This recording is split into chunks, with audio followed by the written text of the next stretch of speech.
c'est aussi l'occasion de parler des agriculteurs et le parti La Révolution écologique pour le vivant, la REV, a organisé une manifestation contre l'élevage intensif, contre lequel, on le rappelle, 83% des Français sont, selon un sondage de 30 millions d'amis, la fondation 30 millions d'amis. Est-ce que tu peux nous en dire plus sur cette manifestation? Oui, en fait, on a organisé une manifestation contre l'élevage intensif parce qu'on estime que le Salon de l'agriculture, c'est vraiment représentatif de cette industrialisation de l'agriculture, avec les lobbies agricoles, la FNSEA qui est très très présente.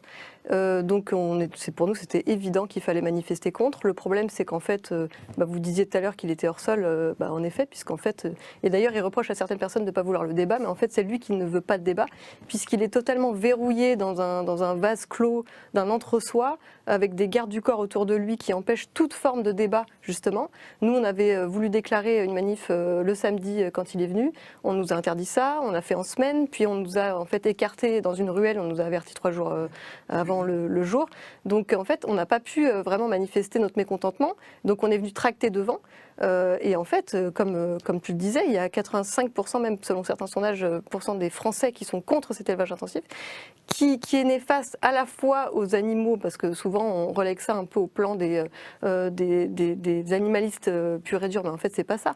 L'élevage intensif, il pose problème également pour les humains, puisque actuellement il y a quand même un agriculteur qui se suicide tous les 3 jours à cause des dettes, à cause de cette extension des exploitations agricoles, et puis les dettes qui s'accumulent. Et puis à côté de ça, il y a aussi le problème des zoonoses.